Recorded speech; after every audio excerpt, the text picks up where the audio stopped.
All right, so we've already learned how to classify triangles. Now we're going to learn how to classify quadrilaterals. As you can see, all quadrilaterals have four sides, and that's actually what quadrilaterals mean. It means four sides. Okay. So, what we're going to do is we're going to go through each of these type of quadrilaterals, and I'm going to tell you how to identify them. It's pretty easy, but before we do that, let's go over some vocabulary again real quick. Remember, acute angles are angles that are smaller than 90 degrees. That's a 90-degree angle right there, the right angle.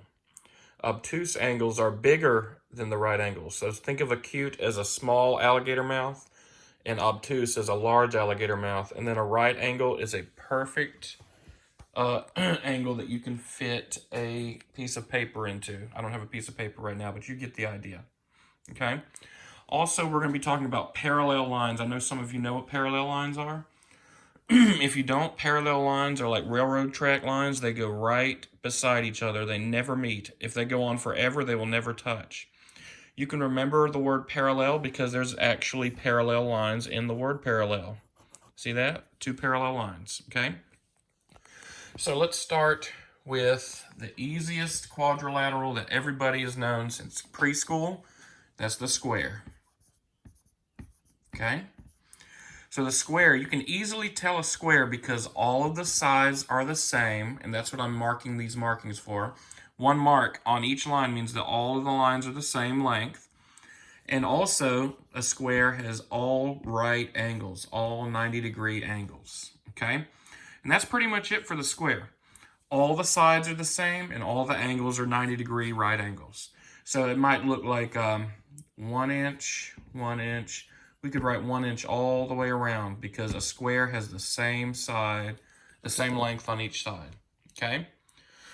Now next is the brother of the square, and this guy looks a lot like a square but is stretched out. Okay? We know that this is a rectangle. This is another shape that you guys have learned about since before you even got to school. A rectangle. A rectangle is exactly like a square because it has four right angles. Okay? I can fit a piece of paper directly into any one of those angles. See that? But a rectangle is different from a square because like a square, all of the sides are the same, but on a rectangle, we have two sides that are the same, and those are the parallel sides. They are parallel. And then this set of parallel lines are the same, but they're different from the first. So that's why I wrote two tick marks there. So one tick mark and one tick mark there, that means that these two are the same length. It might be 5 feet, okay? 5 feet. But these are longer. This might be 10 feet. But both of them are the same. So you can see that a rectangle has something in common with a square, but it also has something different, okay? That's what makes these two different is the sides of the lengths of the sides, I mean, okay? So square and rectangle are easy. Let's talk about this next shape. So this shape is called a rhombus. Has a weird spelling, R-H-O-M-B-U-S. Now, a rhombus, I like to tell everybody that a rhombus is a square that an elephant has come and leaned up against. Because a rhombus has all the same sides, just like a square. That's what it has in common. But what makes it different from a square is that it does not have the same angles. If you look at these two angles, those are acute angles. But these two angles are obtuse. So a rhombus has two acute and two obtuse angles. There are no right angles in a rhombus. So again, if it helps you to remember, think of a rhombus as a square that an elephant has come and leaned up against, okay? And our elephant's going to help us with this next shape. This next shape looks just like a rectangle that an elephant has leaned up against, okay? And this is called a parallelogram. It's a big 5-syllable word, parallelogram. Now, a parallelogram is a very interesting shape. We're going to be talking a lot more about a parallelogram tomorrow and later on this week, and probably even next week too.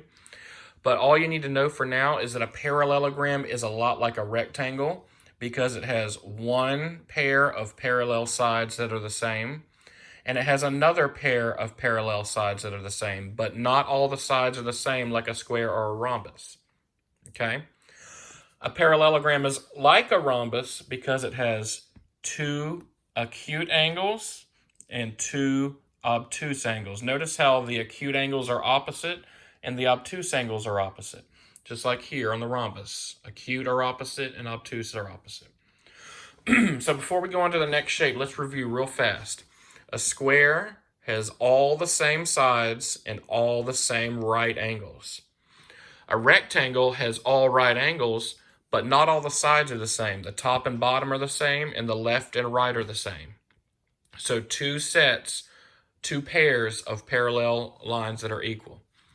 A rhombus is a lot like a square because it has all the same sides, all the same lengths. So this could be, let's say 3 meters, and that would be 3 meters all the way around. But a rhombus is different from a square and a rectangle because it does not have right angles. It has two acute and two obtuse angles, okay?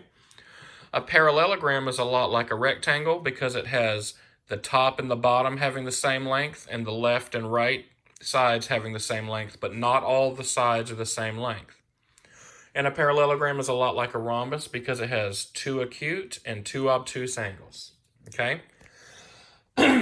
Now, it's time for our next shape. These two are actually the same shape. They can just be drawn differently. And this is called a trapezoid.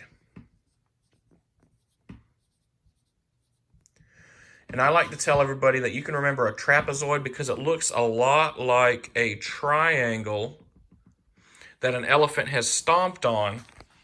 So we use an elephant a lot when we're learning about these shapes. So an elephant has stomped on the triangle, making it flat. That shape kind of looks like a triangle too. You could turn it into a triangle with some invisible dots. But that's how I remember trapezoid. If you can easily turn it into a triangle, then it's a trapezoid, okay? Now, I'm going to erase this so we can finish up what we need to talk about with the trapezoid. The trapezoid is a very unique member of the quadrilateral family. See, all of these guys are obviously related in some way. They have something in common with everybody else. This guy does not. This guy is very strange and different. There's really only one rule about trapezoids, and that is that they have one set of parallel lines. See, these quadrilaterals, they have two sets of parallel lines. One parallel line here and one parallel line there. No matter what shape you use of these four, there's always two sets of parallel lines, but in the trapezoid, there's only one. See? Now, in this trapezoid down here, you might see two tick marks like that on a problem. That means that they are the same length, but that's not a rule for a trapezoid because here, these two are two different lengths. In fact, all of these might be 4 different lengths, okay? But for this kind of trapezoid, I guess we would call it a triangular trapezoid. Let's see, these two would be the same length, and these two would not be the same length. Can you notice how the bottom is longer than the top? Again, the only rule for trapezoid is that they have one pair of parallel lines. So if you see a quadrilateral and there's only one pair of parallel lines and the other lines are not parallel, that's a trapezoid. That makes it easy to classify a trapezoid, okay? So let's look at the problems you're going to be doing today. I'm going to do number 1 with you. It says classify the quadrilateral as many ways as possible. Choose all that apply, okay? So the first thing I'm going to do is I'm going to look at the sides. You see, I see 2 tick marks on this side and this side, but only 1 on the top and the bottom. That means that all the sides are not the same. So I know it can't be a square, and I know it can't be a rhombus, because a square and a rhombus have all same sides. So I can't really cross it out on my computer, but if I was able to, I could cross out square and rhombus. So these two are definitely not an option, okay? So while I'm looking at the lines, I can see that these 2 lines are parallel and those 2 lines are parallel. So if I have 2 parallel lines, I know it cannot be a trapezoid because a trapezoid only has 1 pair of parallel lines. So this is either a parallelogram or a rectangle. So what we need to do now is look at our angles. Remember, a rectangle has all right angles, And a parallelogram has 2 acute and 2 obtuse. Looking at this, I can definitely tell that it has 2 acute angles. You see this angle right here and the opposite angle are definitely acute. And this one is definitely obtuse because it's open wider than the right angle. And this one is also obtuse. So the only option for this one is parallelogram. So the number 1 is definitely a parallelogram. So that's the steps you have to take for classifying these shapes. Look at the sides, at the lengths of the side, look at the parallel lines, and then look at the angles, okay? Use process of elimination to figure out which shape each one of these could be classified as. Number 2, obviously, you can tell just by looking at it what that is. Number 3, you can tell just by looking at it what that is. Number 4 might be a little tricky. You got to use the clues that I gave you in this video. Number 5, you can tell pretty much what it is. Same with number 6 and number 7. Number 8, also very easy. Now I'm going to read number 9 to you. It says, can you draw a quadrilateral that is not a square but has 4 right angles? You need to answer yes or no, and I want you to write at least one complete sentence explaining why you can or cannot draw a quadrilateral that is not a square but has 4 right angles, okay? And that's all for our quadrilaterals lesson today, guys. Let me know if you have any questions. Thank you.